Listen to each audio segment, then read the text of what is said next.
नमस्कार, मैं हूं रविकांत। पिछले एपिसोड में जो योग पर एपिसोड चल रहा है, पहले एपिसोड में हमने बताया था योग के बारे में। और योग के जो 8 भाग होते हैं, अष्टांग योग जिन्हें कहा जाता है, उसमें हमने प्रथम 2 योग के बारे में बताया था, यम और नियम के बारे में। और इसके पूर्व हमने कुछ योग के बारे में भूमिका के रूप में कुछ बताया था हमने आपको। योग क्या है, योग के कितने प्रकार हैं, ये सब हमने बताया था। आज के एपिसोड में उससे आगे की चर्चा करते हैं।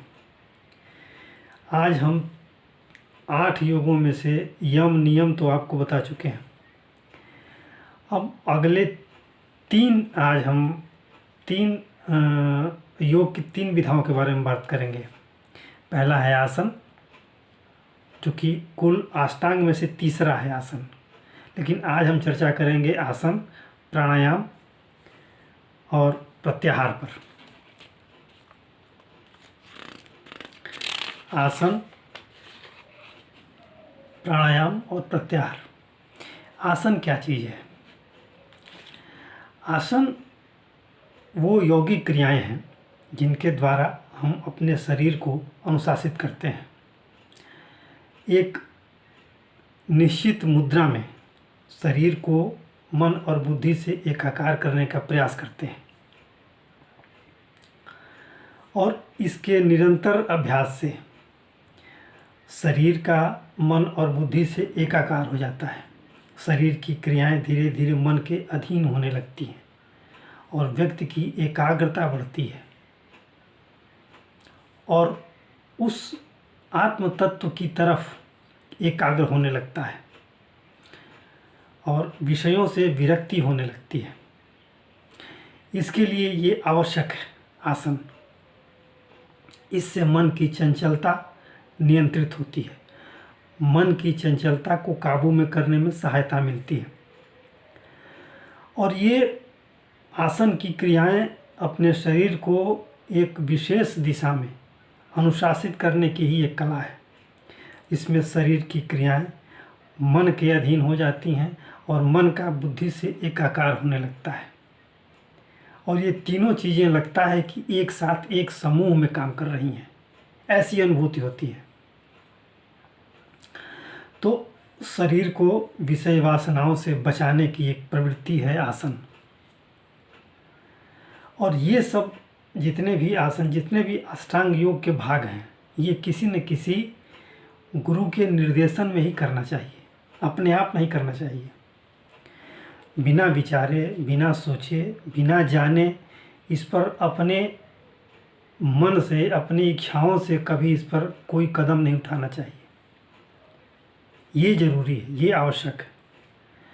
तो आसन के द्वारा मन और बुद्धि और शरीर का एकाकार, शारीरिक इच्छाओं को मन के अधीन करना और बुद्धि के द्वारा नियंत्रित करना, मन की चंचलता को नियंत्रित करना, ये इस आसन के द्वारा हम सीखते हैं, सीखने की कोशिश करते हैं, ताकि आत्म तत्व की तरफ जब हमारा मन आगे बढ़े तो वहाँ एकाकार का अनुभूति हो, मन विचलित न हो, मन में कोई भटकाव न हो। तो आसन के द्वारा साधक अपने शरीर पर पूर्णतः नियंत्रण पाने लगता है, और एक अवस्था ऐसी आ जाती है कि साधक उस आसन के द्वारा, इन आसनों के द्वारा, अब आसन के अनेक खंड हैं, अनेक भाग हैं, तमाम तरह के आसन हैं, उन हर आसनों पे सिद्धियां मिलती हैं और शरीर पूरी तरह से नियंत्रित हो जाता है, मन के अधीन हो जाता है। ऐसे में व्यक्ति जैसा चाहता है वैसा अपने शरीर को, जैसे जितनी देर तक चाहे उतनी देर तक ध्यान लगा सकता है, जितनी देर तक चाहे उतनी एक मुद्रा में उतनी देर तक बैठ सकता है। इस तरह की कई क्रियाएं हैं। हम एक छोटा सा उदाहरण दे रहे हैं केवल। जब शरीर की आसन के द्वारा शरीर की क्रियाओं पर नियंत्रण होता है तो शरीर इससे स्वस्थ होने लगता है, निरोग हो जाता है। ताकि साधना और ऐसा जब जब शरीर स्वस्थ और निरोग हो जाता है तो हमारा मन और बुद्धि भी एकदम बिल्कुल स्वस्थ हो जाते हैं और तरोताजगी की अनुभूति होती है। ऐसे में जब हम कोई भी चिंतन करते हैं तो उस चिंतन में कोई अवरोध नहीं आता, कोई शंका नहीं रहती, कोई झिझक या कोई संकोच नहीं रहता। चिंतन करने में मदद मिलती है। तो इस तरह से शरीर को सबल बनाना, निरोग करना और शरीर की वृत्तियों पर काबू करना, ये आसन के द्वारा संभव होता है। अब इसके अलावा अब अगला है प्राणायाम। ये चौथा भाग है, अष्टांग योग का चौथा भाग है प्राणायाम। प्राणायाम क्या है? श्वसन क्रिया को नियंत्रित करना, यही प्राणायाम है। ये एक सिंपल सामान्य सी बात मैं बता रहा हूँ। श्वसन क्रिया को नियंत्रित करना प्राणायाम है। श्वास लेते हैं, एक अनुशासन में लेते हैं श्वास, एक अंतराल पर श्वास लेते हैं और एक सही रिदम में श्वास लेते हैं। श्वास को लेना, उसे अंदर रोकना और फिर उस श्वास को बाहर छोड़ना। इसके 3 क्रियाएं हैं, पूरक, कुंभक और रेचक। पूरक होता है श्वास को अंदर भरना, कुंभक होता है श्वास को देर तक रोकना और रेचक होता है श्वास को बाहर छोड़ना। लेकिन ये क्रियाएं समान भाव से, समान रूप से, समान समयावधि में होनी चाहिए। इससे हमारा हृदय बलिष्ठ होता है, हमारे आंतरिक जो समूह हैं, शरीर के अवयव हैं, वो बलिष्ठ होते हैं और जब ये बलिष्ठ होते हैं तो हमारा शरीर जो होता है वो साधना के योग्य बनने लगता है और हमारे मन बुद्धि पर हमारा एकाकार होने लगता है और नियंत्रण बढ़ने लगता है। इससे हमारी आत्मशुद्धियाँ होती हैं और हमें हमारे अंतर्मन को एक ऊर्जा मिलती है, तेज मिलता है, हमारे मन बुद्धि को तेज मिलता है, जिससे हम अपने आप को उस साधना में लगाते हैं।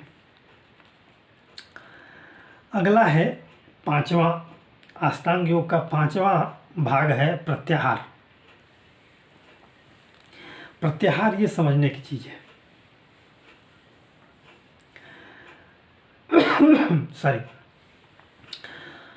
प्रत्याहार का मतलब होता है जो विषयानुराग है, विषयानुरक्ति है।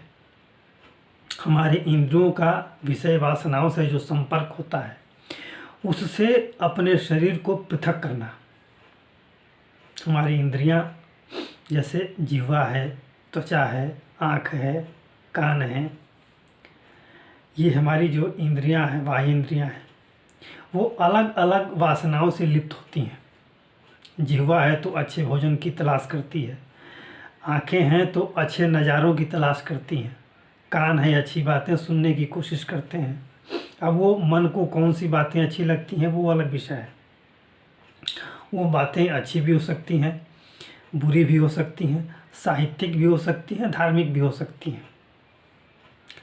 तो जो स्पर्श त्वचा है वो अच्छे आराम की कोशिश करती है, आराम ढूंढती है। तो ये अलग अलग भी जो हमारे इंद्रियां हैं वो अलग अलग उनका स्वरूप है, अलग अलग तरीके की चीज़ें हैं। नाक है तो हवा श्वसन के काम में आता है। तो ये इंद्रियों का विषय वासनाओं से शरीर को पृथक करना या आत्म केंद्रित करना, ये प्रत्याहार के द्वारा संभव होता है। साधक सीखता है इसे। तो जो हमने यम नियम आसन प्राणायाम बताया और अगला जो प्रत्याहार बताया, इन्हीं आसनों के क्रम में जब हम आगे बढ़ते हैं तो ये प्रत्याहार का स्थान आता है। और प्रत्याहार में इन आसनों के द्वारा हम उन विषय आसक्तियों से अपने मन को, अपने बुद्धि को, अपने शरीर को दूर करने की कोशिश करते हैं। इससे हमारा शरीर अनुशासित होता है और मन और बुद्धि बलिष्ठ होते हैं। और हमारे मन और बुद्धि में नए विचार आते हैं और ताजगी से भरे विचार आते हैं। मन का विकार, बुद्धिक विकार ये दूर चले जाते हैं। तो आज यहीं तक। आशा है ये आपको बात हमारी अच्छी लगी होगी। आपसे अनुरोध है कि आप इस वीडियो को तो देखें, लाइक और शेयर ज़रूर करें और सब्सक्राइब भी करें। धन्यवाद।